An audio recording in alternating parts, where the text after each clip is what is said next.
मे इन्द्रो ददातु मेधां देवी सरस्वती मेधां मे अश्विनावुभौ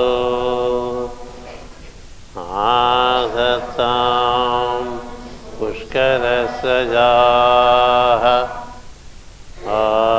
आप्यायन्तु ममाङ्गानि वाक्प्राणश्चक्षुश्रोत्रमधु बलमिन्द्रियाणि च सर्वाणि सर्वं ब्रह्मोपनिषदं माहं ब्रह्म निराकुर्याम् मा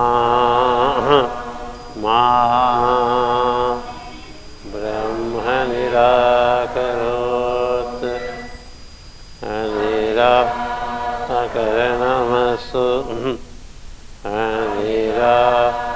अनिराकरणमस्तु तदात्मनि निरतेय उपनिषत्सु धर्माः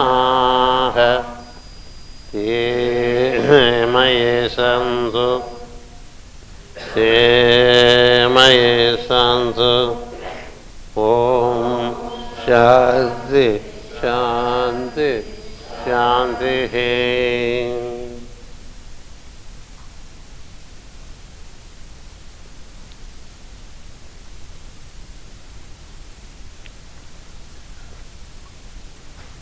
प्रपूर्वगौ पूर्वजौ चित्रभानु गिरावाचं स्वामि तपसा ह्यनन्तौ दिव्यौ सुपर्णौ विरजौ विमानौ अधिक्षिपन्तौ भुवनानि विश्वा हिरण्मयौ शकुनी साम्बरायौ नासत्यदस्रौ सुनसौ वैजयन्तौ सुक्रौ वयन्तौ तरसा सुवेम्ना वधिव्ययन्ता वसितं विश्वतः ग्रस्तां सुपर्णस्य बलेन वर्तिकाम् अमुञ्चतामस्विनौ सौभगाय तावत्सुपुत्रौ अनमन्तमायया वसतमागा अरुणावुदावहन् षष्टिस्य गावः त्रिशतस्य धेनवः एकं वत्सं सुवतीतं दुहन्ति नानागोष्ठा विहिता एकदोहनाः तावस्मिनौ दुहतो घर्मभुक्त्यौ एकां नाभिं सप्तशता अराश्रिताः प्रधिष्वन्या विंशतिरर्पिता अराः अनेमिचक्रं परिवर्तिते अजरं मायास्विनौ समनक्तचर्षिणि एकं चक्रं वर्तते द्वादशारं षण्णाभि एकाक्षमृतस्य धारं यस्मिन् देवा अधिविश्वे विषक्तास्ता तावस्विनौ मुञ्चतो माभिषीदतम् अश्विनाविन्दममृतं वृत्तभूयो तिरोधत्तामश्विनौ दासपत्नी हित्वा गिरिमश्विनौ गामुदाचरन्तौ तद्दृष्टिमग्ना प्रस्थितौ बलस्य युवां दिशो जनयधो दशाग्रे समानं मूर्ध्निरधयानं वियन्ति तासां यातं ऋषयो अनुप्रयान्ति देवा मनुष्याः क्षितिमाचरन्ति युवान् वर्णान् विकुरुधो विश्वरूपान् ते धिक्षिपन्ते भुवनानि विश्वा ते भानवो अपि अनुसृता चरन्ति देवा मनुष्याः क्षितिमाचरन्ति तौ नासत्यावस्विनौ महेम सजञ्चया बिभृतः पुष्करस्य तौ नासत्यावमृता वृथा वृते देवास्तत्प्रपदेन सूते मुखेन गर्भं लभेतां युवानौ गतासुरे तत्प्रपदेन सूते सद्यो जातं मातरं मत्तिगर्भः तावस्विनौ मुञ्चधो जीवसेगाः स्तोतुं न शक्नोमि गुणैर्भवन्तौ चक्षुर्विहीनः पथि सम्प्रमोहः दुर्गे अहमस्मिन् पतितोऽस्मि कूपे युवां शरण्यौ शरणं प्रपद्ये युवां शरण्यौ शरणं प्रपद्ये युवां शरण्यौ शरणं प्रपद्ये.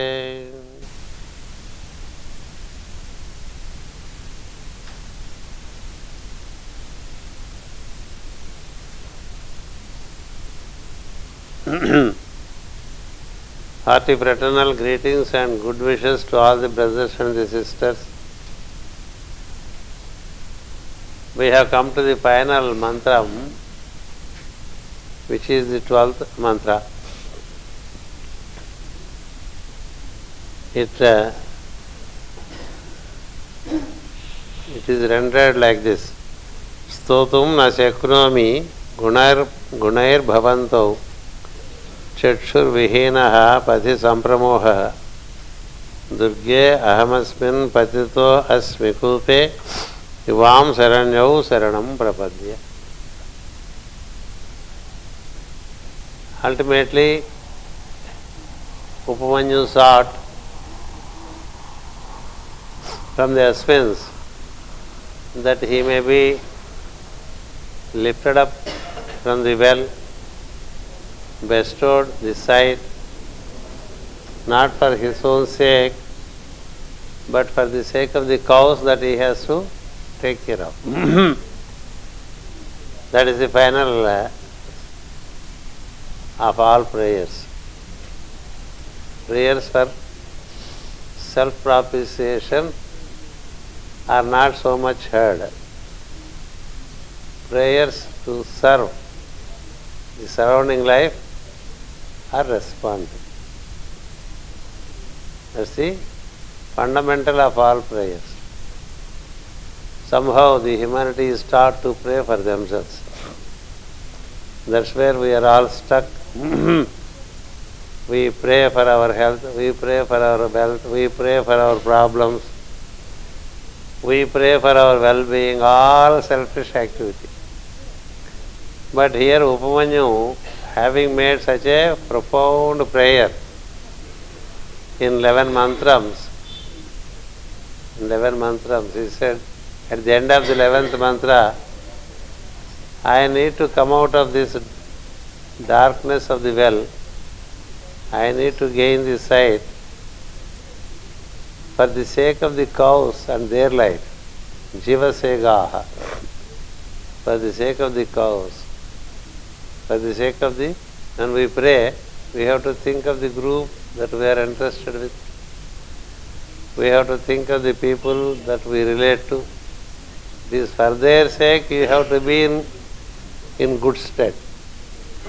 Every man has around him so many beings with whom he relates. That's a natural group. From morning till evening, with whomsoever we relate, they should be benefited by us.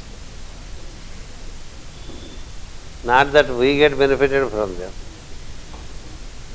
As long as in our mind we have the idea of getting benefit from others, we are taking to the route into darkness. As long as we are intending to move forward, intending to help others, and for that reason when we worship, we are enabled to serve. So Sutamanyu is not so much worried about the sight he lost. Sutamanyu is also not worried about the deep well in which he fell. That's our state. We also fell into the deepest of the well, to the tip of the tail of the Mooladhara, tip of the tail of the spine, and we stay there in an inverse position always seeking things for us. Always. I want first initiation, I want second initiation, I want third initiation, I want to be with the masters of wisdom, I want to be with the light. Who wants you to be? No other one. No other is interested in your being in life. It's not that for you you work. Somehow this inversion took place in the Atlantean times. During Lemurian times, there was no such prayers for self-seeking. Vidyam, balam, dhanam, ayush, arogyam, sriyam, dehime, sarva. Anni manakosme. It's all for us. All prayers are made by worshippers for them. But Suttamanyu, when he said, I am praying you all, my Guru told me to relate to you. My Guru told me to relate to you. He gave me the technique to relate to you. I am relating to you not because I have fallen into the well, not because I have lost my sight, but because of this situation of mine, I am unable to serve the cows which are entrusted to me. See, we are all entrusted with some groups, We are in groups. We try to work for the groups. You should see how much we can do to the group, how much we can serve the group. And for that reason, if you pray, your prayers are answered. If you are praying for yourself, your prayers are not answered. So here he says at the end, Stotum na shaknomi, meaning I cannot. Gunair bhavantav. Your virtues are so many. You have innumerable virtues. You know how much the Aswins do, because in the last 11 slokas we have understood that they represent the male-female god that turn the cosmic wheel, that turn the solar wheel, that turn the planetary sun, and bring out so many varieties of energies for the benefit of the beings in all planes. The scope of work of the Aswins here is extended to all the 7 planes. Our work is just for the limited plane, and that is not complete plane. Just a few people around us. What is it we can do for? So he said, I can't really worship you, though I attempted to worship you with some of those dimensions which have dawned on me. I cannot go on exhaustively worshipping you. It's impossible, he said. Stotum na shaknomi means I am incapable, na shaknomi, of extolling your virtues, gunair bhavantav. That's one dimension. Another dimension is chakshur vihenaha, meaning I have lost my eyes. And then I have, on the way, this is very important for us. Padhi sampramoha. Moha means illusion. Pramoha means deep illusion. Sampramoha means deeper than deeper illusion. Deeper than. Moha means illusion. We see what we want to see in others, we don't see the soul. Isn't it? We see what we want to see in others. We don't see the soul. So therefore our sight is already an illusion. We suffer from illusion. When a male sees a female, or when a female sees a male, if they recollect that it is male or female, they are into illusion. They have to first see the soul. When you see anything other than the soul, you fall into illusion. You fall into illusion. Illusion of hunger, illusion of thirst, so many illusions are there. It's because of the illusion of the hunger and thirst only Sutamanju has fallen into the well according to this story.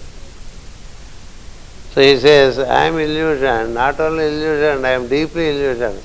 Pramoha. Moha is one dimension, illusion. Pramoha, deeply illusion.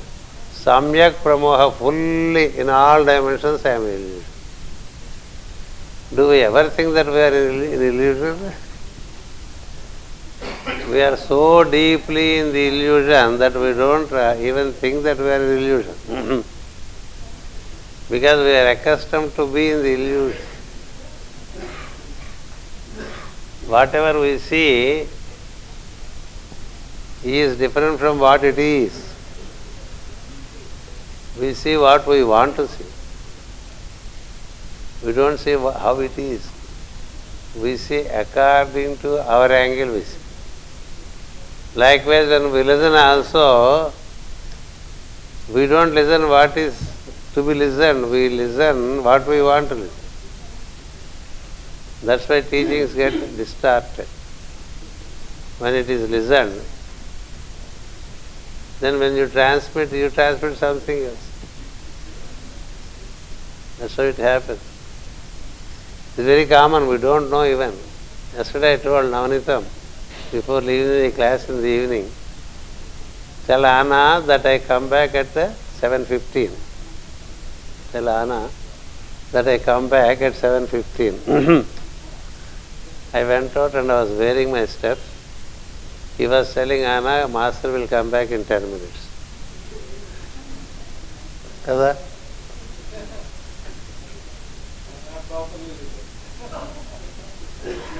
No, we listen, but when we express, it's not the same. That's what I said in a management thing. When one says to A to say B, B to C, C to D, D to E, when they say, ultimately you speak of horse and ultimately the last man listens about donkey. That's how it happens, because these layers of illusion, we have to be very sure that we are in connection with the soul, then the veils don't fall. Otherwise veils. We may read Isis unveiled, but the veil in us is very much there. So therefore these veils, they do exist.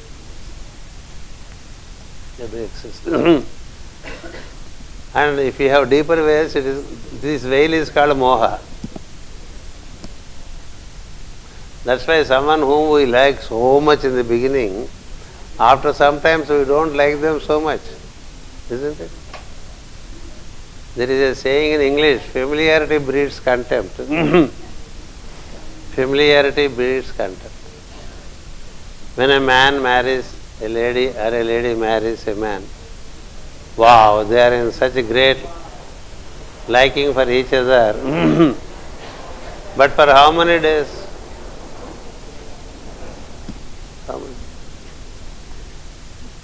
It is generally short-lived, isn't it? Why? Because what we see in the beginning changes. It's not the same. Changes. They look to each other and they feel the angel in the other in the beginning. But then slowly, after a year or two, they start seeing the devil in the other. The devil. That's why if one says, you were talking so lovely 2 years ago, now why are you not talking? It's a bit disillusioned, that's all. A bit disillusioned. Even that can change. Every time when we meet, slowly certain new illusions may set in and certain old illusions may go away, but illusions remain. Always illusions remain. So, what is the use in gaining some more veils while you are losing some veils? That state is called a hopeless state, which is called pramoha. Moha is illusion, pramoha is deeper illusion, samyak pramoha completely in all dimensions you are in illusion. Completely in all dimensions we are in illusion. So that's what he says, I am in such a deep illusion.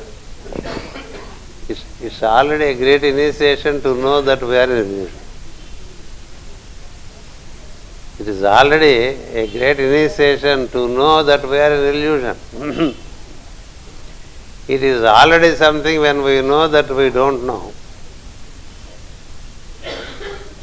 We believe that we know, no.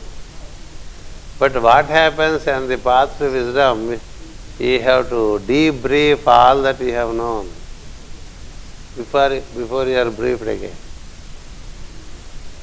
So therefore Sutamanyu says here,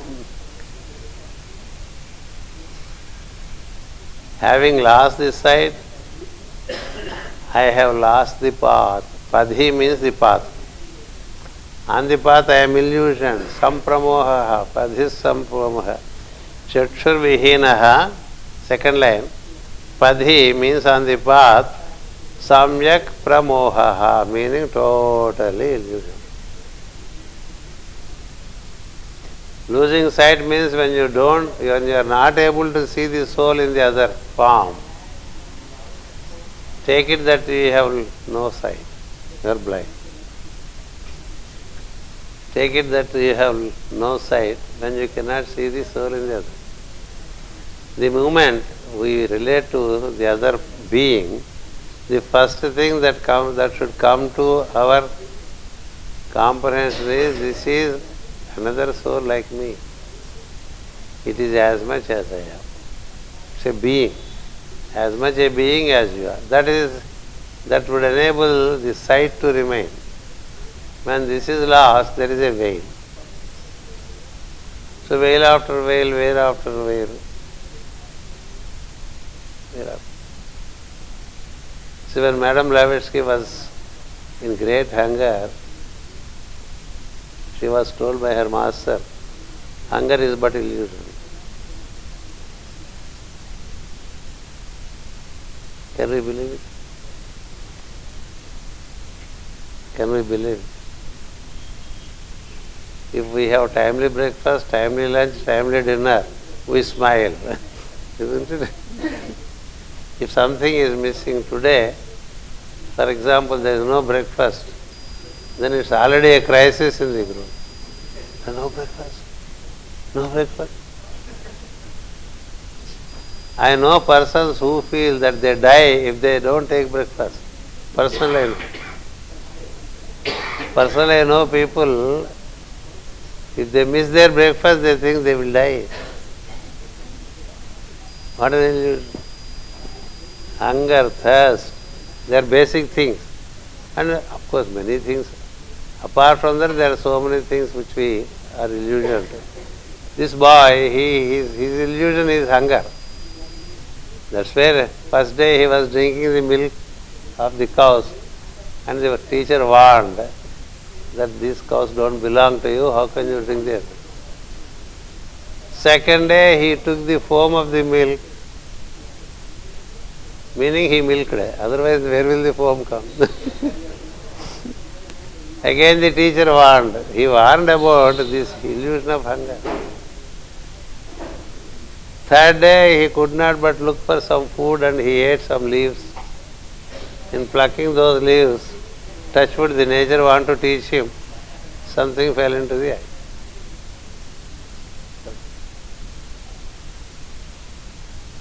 Recently we heard a case where a man went to a very interesting tree that is yielding fruit, and as he looked at the tree and plucked the fruit apart, there were a lot of itching to the hand which developed into ulcers, and it spread all over up to the elbow, and it took 3 months to cure it. So just because something is available, he picked up a leaf, and that leaf caused a problem to him. He lost his eye. The illusion is hunger. So therefore he fell.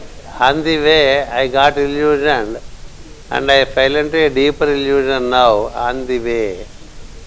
That is the point here. Padhi sampramoha. On the path we get illusioned. And the illusions are more in the so-called spiritual path. This is another level. The normal people have normal illusions. The so-called spiritual aspirants have added illusions. They have added illusions. It is like the cherry on the top of the ice cream or the pudding. More illusions. And for a normal person, these spiritual aspirants look like queer people, funny people. Funny people. We are supposed to get more and more normalized as we are with these spiritual practices. Instead, we tend to be more abnormal. That's how it happens. So that's how the sampramoha. Earlier we had certain illusions, now we have some more illusions. So that is our state. That's why you need regularly to dip deep, regularly, on a daily basis. Dip deep and zero in. That's what we call zeroing in.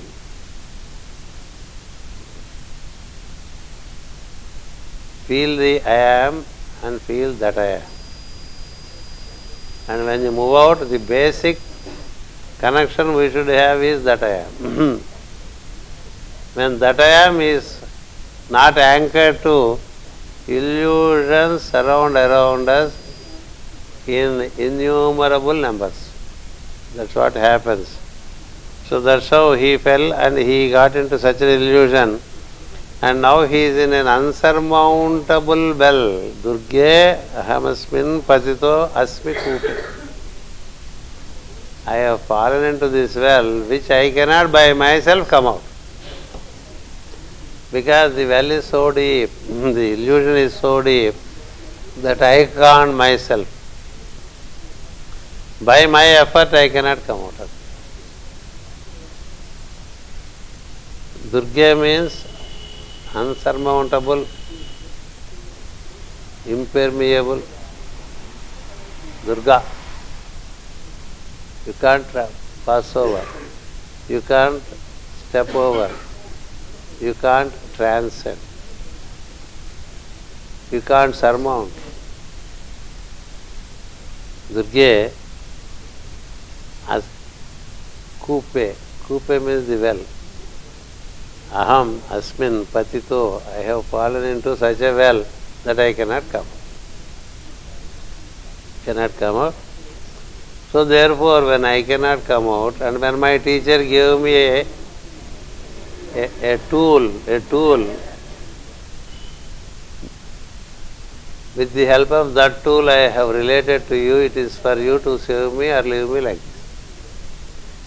Ivam Saranyahu Saranam Prapadya is the last part, which I utter for 3 times every day, before every session. Ivam means both of you. I take surrender under you, and it is for you to save me. You are the saviors of the saviors. You are the saviors of the... In the translation we have saviors of the savior, but even the last word is saviors. All saviors emerge from these Aswins. They are the saviors of the saviors. Because everything commences from them in creation, at all levels. Be it at cosmic level, be it at solar level, be it at planetary level. It is this male-female dimension of the deity that is the basis for all. It is the basis for all sounds, it is basis for all colors, it is basis for all patterns, it is the basis for all Devas, it is basis for all the beings, and they do exist in all. So other than you, who can save me? If you cannot save, I am gone. If you cannot save, I am gone, because if you cannot save, no one else can save. In the creation, These are the presiding deities.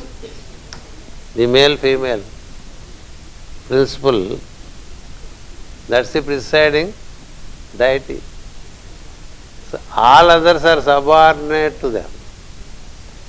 And the teacher gave the key to the students to relate to the male-female divinity, about whom a lot is explained since about 8 days. Many dimensions are given relating to Aswins. So he says, if you cannot save me, no other can save. So therefore I relate to you, I surrender to you. Saranam means surrender. I offer myself to you. It is for you to decide whether you lift me up or you leave me. That's how it concludes. That's how it concludes.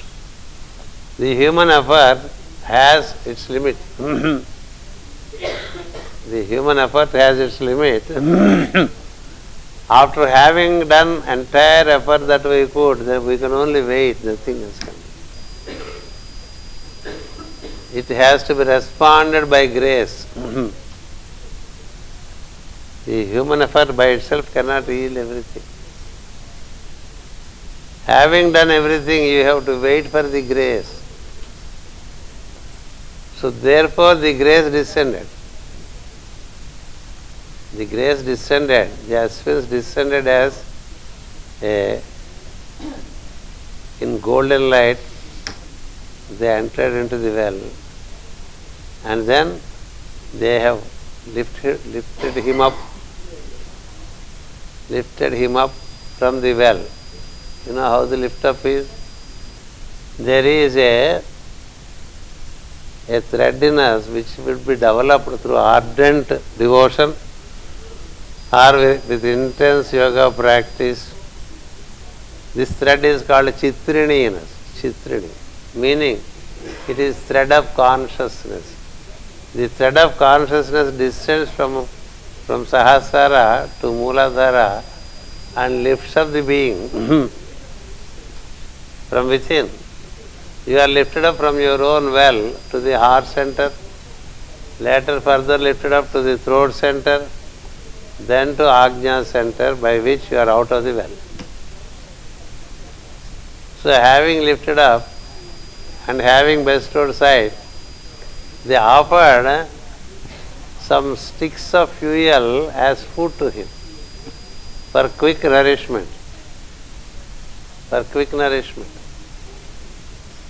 That's what we use in fire ritual when we invoke the deity called Narasimha, the man lion.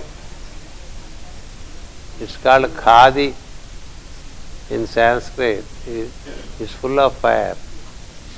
If you just set it in the flame, immediately it burns. So full of fire. Those are grown on the hill slopes, especially in the dry areas. The dry area means it is already a fiery place. And then they are grown on the hill slopes, and they are full of fire and satiate the hunger of fire.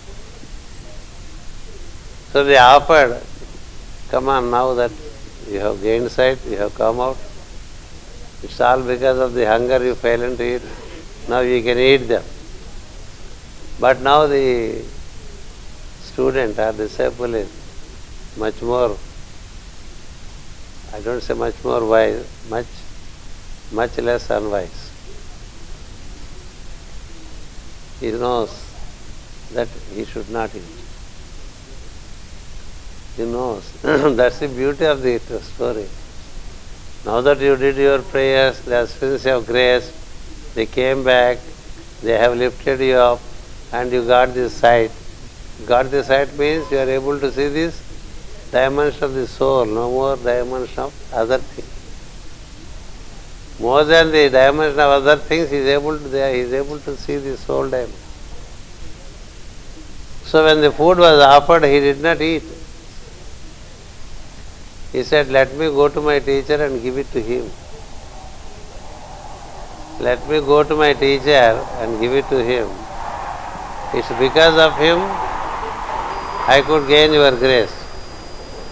So let me first go and pay my respects to my Guru and give this, that which you have given me, to eat. It's up to him to do what he likes with it.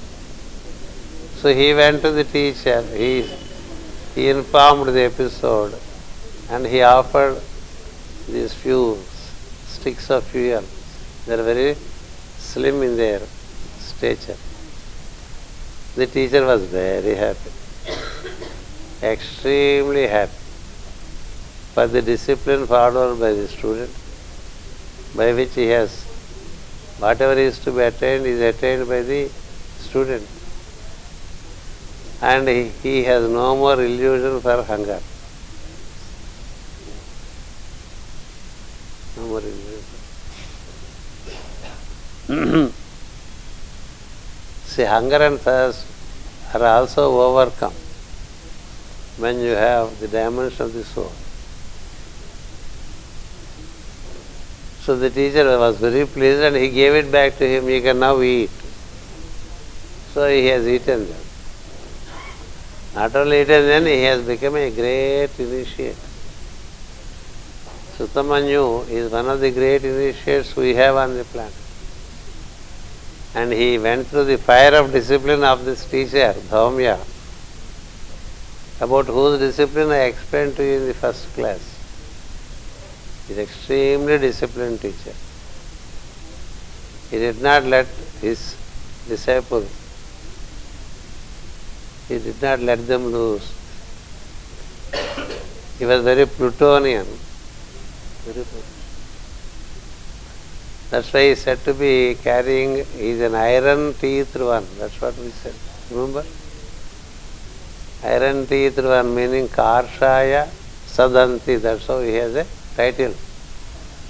He has dantas meaning the teeth, which are like iron pieces, meaning he can crush anyone. His discipline is such he can crush anyone. Better get to such a teacher so that you are made into powder, into bhasma, and then get back resurrected. If you go with the teachers who are soft, they only inform you, they don't crush you, isn't it? So crushing teachers are Saturnian, and this teacher is even Plutonian.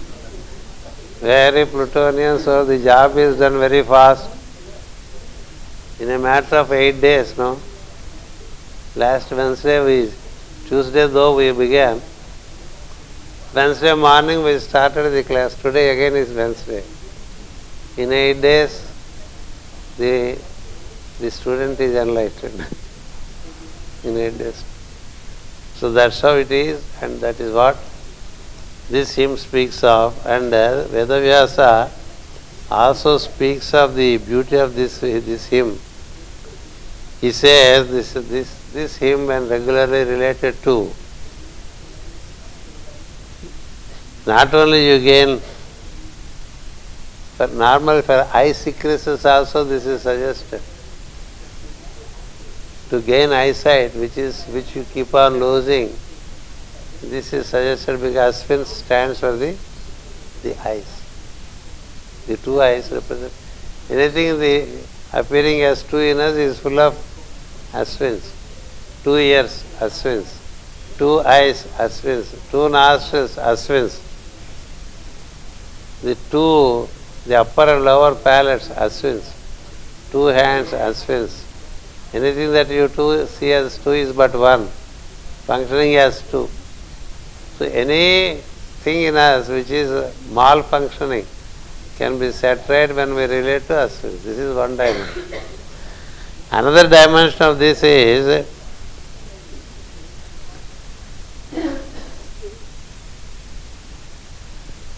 the disciple gains immortality by relating to the Aswins. The disciple gains immortality by relating to the Aswins. Then the third dimension is the disciple gains the intricacies of the keys of astrology, which is one of the most valuable occult sciences. The keys relating to astrology are revealed to them. And then it also reveals the inside out, all sciences with respect to their inner dimensions. Inner dimension. So that there is no branch of wisdom which you cannot comprehend. There is no branch of wisdom that we cannot comprehend. That's how these Aswins, relating to Aswin self.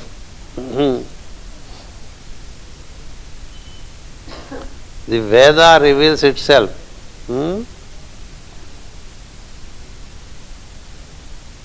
When you get initiated into this hymn, when you get initiated into the hymn and then daily relate to it, you would have gained not only wisdom but also bodily health complete. Your lifespan takes to its optimum level, meaning that you don't die somewhere on the way, you live full span of life. Another dimension is you gain lot of self-confidence in it. Self-confidence, and you would be living in comfort at all planes of existence, of which we spoke in the beginning. Bodily comfort, inner joy and soul's bliss. All this happen. So therefore this story is given by Vedavyasa with the hymn in Mahabharata in the first canto. And if I have been able to narrate this story to you all, it is because of Master K. In this small book, he threw hints. he threw a lot of hints relating to the intricacies of the stotra. So I have only caused an expansion of these seeds. All the 12 mantrams with their word meaning and with their summary meaning is given in Telugu by Master Ike. And that formed the basis for me to teach it in Telugu in Bangalore and in English to you. He was a master of Vedic wisdom, Master Ike. He carried the key relating to etymology. He carried the key relating to astrology. He carried the key relating to time cycles. He carried the key relating to metrical dimension, chandas. He also carried the key relating to grammar, vyakarna. Among 6 keys of Veda, he carried with him 5 keys of Veda. That's the beauty of the Master. So he could unfold wisdom and give it out simply, in simple form. Madame Blavatsky carried 3 keys of the Vedas. She carried 3 keys. That is etymology, astrology and time cycles. But Master carried the key relating to meter, chandas, and the key relating to grammar. He had 5 keys with him. And he unfolded as much wisdom as is required to be given, because though he had the ability to give out enormous wisdom, he gave out according to the will of the masters on the higher circle. He was engaging in teaching, he was engaging in healing, he was engaging in counseling. So according to the plan of the day, he was writing, teaching and giving homeo medicines, and he was healing in many ways. Therefore, this book as basis, I could teach you for all these 8 days. So this talk, for that matter, almost everything that I speak has to be dedicated either to Master Ike or Master Jwalpur. It is through them I received these dimensions and I have been teaching you. So, since you must be curious to know what this book could be, I want to tell you that the seeds relating to what I spoke are in it. I have only soaked them in water by night and brought the trees by the day. That's how it is. Thank you, one and all. Now we can take 5-10 minutes pause and get to question answer session. Okay? Thank you.